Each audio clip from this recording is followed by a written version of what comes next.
극적 타협이냐, 식물국회 장기화냐, 계속된 국회 파행은 이번 주말이 협상의 새로운 분기점이 될 것으로 보입니다. 하지만 정상화 조건을 놓고 민주당과 한국당의 기싸움이 여전히 팽팽한데요. 꽉 막힌 정국을 풀어낼 키맨 역할을 자처한 분이죠. 바른미래당 오신환 원내대표 직접 이 자리에 모셔봤습니다. 네. 안녕하십니까? 예, 안녕하세요. 안녕하십니까. 예.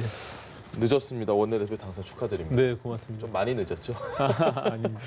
국회 파행 상태에서 당선이 되셨습니다. 네. 그리고 곧바로 맥주 해동하시고 또 바른미래당 상황도 너무 복잡하고 예. 좀 어떻게 좀 많이 바쁘실 것 같습니다, 요즘. 예, 일단 굉장히 무겁게 책임감을 느끼고요. 예, 잠을 못 이룰 정도인데 특히 이제 국회도 좀 정상화가 안 되고 예. 당의 내용도 이런 상황에서 제가 어떤 역할을 해야 된다는 또 그런 나름대로의 책임감도 있고 예. 특히 이제 국회 정상화에 있어서는 이게 한국당과 민주당이 여전히 지금 굉장히 간극이 팽팽합니다. 넓은 것을 제가 오늘도 확인했거든요. 예. 그래서 이게 국민들이 정말 국회를 어떻게 바라볼까 이런 부분들이 굉장히 마음적으로 무겁고요. 예. 당의 문제도 또 마찬가지입니다. 이게 어쨌든 저희 당의 의원들이 또 당의 구성원들이 예. 새로운 변화가 없이는 지금의 이 상태에서는 우리가 결국엔 죽음으로 분이 갈 수밖에 없다. 예. 그래서 이런 절박한 마음 속에서 새로운 지도 체제의 전환들을 말씀드렸는데 손 대표께서 여전히 그것을 움켜쥐고 있기 때문에 참 쉽지가 않은 문제입니다. 알겠습니다. 무거운 얘기를 많이 해야 할 것 같아서 네. 일단 가벼운 이야기부터 좀 네. 드려보겠습니다. 맥주 회동 정말 주목을 많이 받았고 네. 국회 3남매가 탄생했다는 이야기까지 나왔거든요. 근데 실제로는 처음 만났을 때 케미가 어떠셨는지. 네, 굉장히 좋았어요. 그날은 예, 분위기도 좋았고 그 과정에서 제가 예방 가서 그걸 만들어내는 과정도 굉장히 흔쾌히 잘 됐고. 예. 근데 이제 얘기를 풀어놨죠. 모두 각자의 당의 상황들이나 또 입장들을 이렇게 쭉 나열했는데 예. 그 과정에 그 간극이 굉장히 크더라고요. 지금 이제 오늘도 제가 두 분을 뵀는데 만나셨나요? 예. 그 맥주회동 때 봤을 때보다도 더 사이가 더 안 좋으셨네요. 예, 그 과정에서 이제 의총도 열고 또 이게 언론을 당내 통해서 얘기는 이제 보다 보니까. 이야기들이 전달되는 과정에서 예. 또 약간의 이제 없던 얘기들이 조금 살이 붙은 부분들도 있고 그래서 이게 참 걱정이다. 키맨이 이게 열쇠를 제대로 좀 예. 갖다 꼽아야 되는데 어려움이 좀 있어요. 그래서 다만 이제 이번 주말에 한국당이 이제 마지막 민생투쟁이 끝납니다. 민생투쟁이 서울에서 끝나니까 저는 계기가 이번 주말을 계기로 해서 뭔가 열려야 되지 않을까 이렇게 생각하는데 여전히 이제 나경원 원내대표의 입장 저는 이게 또 민주당에서 조금은 적극적으로 그 손을 좀 내밀어줄 필요가 있다 이렇게 생각합니다. 왜냐하면 집권 여당이 그럴 수밖에 없잖아요. 지금 국정 운영에 무한 책임을 지고 있으니 조금 답답하더라도 또 이런 부분들에 대한 제스처는 저는 필요하다 이렇게 생각합니다. 알겠습니다. 3남매 얘기했는데 3남매 맥주 해동 이후에 서운한 두 분 계십니다. 예. 지금 민주평화당 그리고 정의당. 네. 아니, 왜 우리는 빼놓고 하냐? 우리도 같이 하자.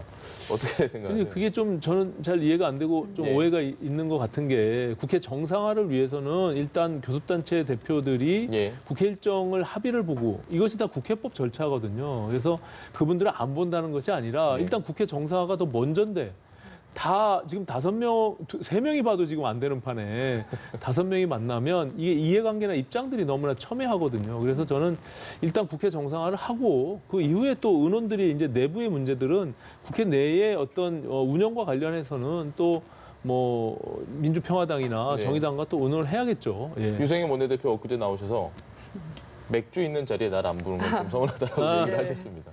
한번 참고하시죠. 이성엽 대표 제가 평소 존경하는 분인데 좀 이해를 해주셨으면 좋겠어요. 그것을 일부러 우리가 배제한 것은 아니고 어쨌든 국회법 절차에 교섭단체 간의 협상, 협의가 먼저 되는 것이니까 그 이후에 이제 정상화가 되면 얼마든지 매일매일 찾아뵙고 매일매일. 알겠습니다. 의논 드리겠습니다. 네, 어쨌든 국회 정상화가 중요하다. 이건 저희가 모두 공감하는 건데 지금 한국당은 패스트트랙 철회해라 그리고 사과해라 요구하고 있고 민주당은 전혀 받을 생각이 없어 보입니다. 네. 실제로 어떻게 좀 해법을 찾아야 한다고 보시나요? 일단은 지금 패스트트랙 과정에서 굉장히 극단적으로 지금 이렇게 감정들이 골이 깊어졌잖아요. 지금 올라가 있는 그 법안들 3가지의 내용들 속에서의 법안들이 이제 한국당 입장에서는 굉장히 받아들이기가 어렵다는 거죠. 그런데 민주당도 지금과 같은 상황에서 이게 합의 처리가 안 되면 이것이 과연 통과될 가능성이 있을까에 대한 의문점이 분명히 있거든요. 그래서 저는 어떻게든 국회 정상화를 통해서 한국당을 끌어들이고 그 이미 올라탄 그 법안들을 기준으로 해서 예. 합의할 수 있는 내용들을 좀 도출해내는 것이 저는 바람직하겠다 이렇게 생각합니다. 특히 제가 사실은 패스트트랙을 뭐 무조건 반대한 것처럼 잘못 알고 있는데 예. 저는 이제 공수처에 대한 기본적인 제 소신과 철학이 있거든요. 예. 그래서 그것이 수사 기소가 분리되는 그것이 마지노선이다. 그런 조직이 만들어진다면 그런 의미를 담고 있기 때문에 그런 것도 저는 빨리 하루빨리 좀 어쨌든 논의가 논의를 해야 됐으면 되는 좋겠습니다. 거네요. 예, 그럼요. 논의를 안 하면 지금 올라탄 법안이 그냥 본회의로 본회의까지. 가거든요. 그때 과연 그럼 이게 통과가 될 수 네. 있을까? 또 이제 의석수를 28석을 줄여야 되잖아요. 지역구. 예. 이런 여러 가지 문제점들이 있으니 정말 진정성을 갖고 하고자 한다면 예. 저는 좀 민주당에서 손을 내밀고 또 한국당은 거기에 토달지 말고 좀 그냥 조건 없이 좀 국회 정상화에 참여했으면 좋겠다. 그래서 들어오면 이제 국회의원들의 장이 열리는 거잖아요. 네. 바깥에서는 저는 나경원 원내대표의 목소리도 뭐 나기가 쉽지 않다. 오히려 국회 들어와야 된다. 이렇게 생각을 하고 있는 것이죠. 예. 민주당에서는 자유한국당 의원들에게 국회 선진화법 위반으로 지금 고소고발이 많이 들어가 있습니다. 예, 이 예. 부분을 취소해야 된다는 의견도 있는데 또 국민들은 아니다. 그건 그대로 가자. 어떻게 생각하십니까? 저는 그것은 일단 정상화의 조건으로 달기보다는 그것은 별개로? 그 이후에 정치적인 해법들을 찾아 나가면서 그건 정치적 행위거든요. 예. 예, 형법상 그것은 단순히 고소 취하한다고 해서 그 조사가 끝나는 것은 아니니까 예. 그건 또 검찰과 법원의 몫으로 남는 거거든요. 예. 저는 그래서 다만 그 이전에 그 본의 아니게 앞장서서 이렇게 할 수밖에 없었던 사무처의 당직자들이나 보좌진들은 고소고발 취하해도 좋다. 그거는 그분들이라도 국민들은 좀- 그것도 인정해 주실 거예요. 예. 의원들끼리의 문제인데 이것이 불가피하게 비판적인 기사도 많이 나왔습니다. 예, 그런 부분들은 하루빨리 좀 정치적으로도 그걸 좀 해결해 주면 좋겠다. 이런 제안들을 제가 한 바가 있습니다. 알겠습니다. 네. 그러면 이제 당 이야기도 해보도록 하겠습니다. 하태경 의원이 사과를 하긴 했지만 당대표를 너무 강하게 비판해서 좀 문매를 맞고 있습니다. 네. 이렇게까지 당의 내용이 극단적으로 표출이 되면서도 대표가 퇴진해야 한다고 주장하는 이유부터 우선 다시 들어볼게요. 일단은 저희가 이제 대표께서 한 8, 9개월 정도 당을 운영하면서 예. 새로운 비전과 전략을 제시하지 못했다. 그리고 당이 여전히 5% 미만으로 계속 이렇게 질퍽거리는 예. 것은 거기에 대한 정치는 책임이거든요. 그 책임을 통해서 우리가 새로운 체제를 좀 만들어 보고, 왜냐하면 이제 우리가 자강하고 혁신해서 이 안에서 총선을 치르기로 결의를 했기 때문에 네. 그러려면은 이제 일단 간판이 바뀌어야 될 거 아닙니까? 네. 그런 의미에서 또 그 리더십이 제가 생각할 때는 손 대표께서 지금의 바른미래당이 요구하는 그 리더십에는 좀 맞지 않다. 네. 그래서 좀 구시대 리더십으로 저희가 보고 있는 것이죠. 그래서 좀 새로운 체제를 요구하는 것인데 그것이 그 절박함에서 묻어난 것인데 대표께서는 그걸 받아들이지 않고 있기 때문에 좀 안타깝죠. 예. 오신환 원내대표께서 오늘 하신 얘기 중에 용퇴를 거부하셨다면 당 운영이라도 민주적으로 해야 된다. 네. 저는 이걸 보면서 원래는 손 대표의 퇴진을 최우선으로 삼다가 이 문장만 놓고 보면 퇴진을 만약에 안 하실 거면 당 운영이라도 민주적으로 해달라라고 이해를 했습니다. 조금 뉘앙스가 다르다고 이해를 해도 될까요? 일단은 이런 것이죠. 지금 저희가 물리적으로 예. 그 손 대표를 강제로 끌어내릴 수는 없잖아요. 그럴 수는 없죠. 예. 근데 당이 지금과 같은 상황에서 한 달, 두 달 계속 이렇게 계속 싸움만 할 수는 강대강으로 없고. 가면 예. 저는 국민들한테 전혀 외면받을 수밖에 없다. 이런 또 생각이 있는 것이죠. 그래서 어쨌든 당을 민주적으로라도 운영해서 그 논의의 틀 속에서 하다 보면 또 다른 어떤 대안들이 만들어질 수 있겠다라는 생각을 갖고 있는 것이고요. 지금 즉각 퇴진이 아니더라도 그것은 우리가 일보 양보하더라도 그 이후에 새로운 체제를 만들어 나가는 데는 어쨌든 최고위에서 안건을 올리고 논의를 해야 되는데 그렇게 비민주적으로 혼자 당을 운영한다는 식으로 하는 것은 그것은 적절하지 않다. 그런 취지로 제가 말씀을 드린 겁니다. 그러면 손 대표의 퇴진보다는 지금 현 상황에서는 일단 당이 민주적으로 운영되는 게 더 중요하다라고 생각을 하시는 거예요. 저는 일단 퇴진이 지금 불가피하게 할 수가 없잖아요. 우리가 아무리 소리 지른다고 해서 나갈 수 있는 건 아니니까 정령 그렇게 못 나가시겠다면 기본적으로 당의 운영이라도 민주적으로 해야 지금은 민주적이지 않다라고. 그렇습니다. 최고위원들이 선출직 5명이 예. 지금 공이 똑같은 목소리를 내고 있는데 유일하게 혼자 본인이 지정한 다른 어떤 임명직에 있는 계신 분들, 이거는 결국엔 손학규 대표의 복심을 그냥 세워놓은 거잖아요. 예. 그럼 혼자와 나머지 선출직들인데 이분들이 들어가서도 아무런 역할을 할 수가 없고 예. 의견을 내도 받아들여주지 않고 안건도 상정해서 논의를 못하게 하면 이것은 최고위에 들어갈 이유가 없잖아요. 예, 그런 어떤 문제의식 속에서 당을 먼저 민주적으로 좀 운영해 달라. 그러면 정상적인 논의 속에서 우리가 새로운 어떤 모색을 해보자.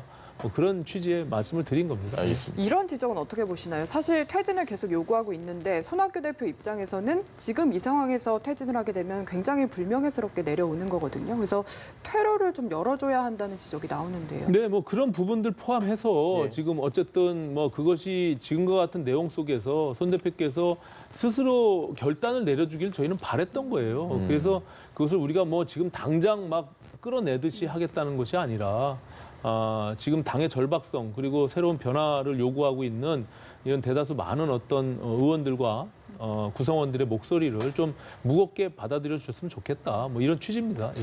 지지율 정체를 아까 얘기를 좀 하셨는데요.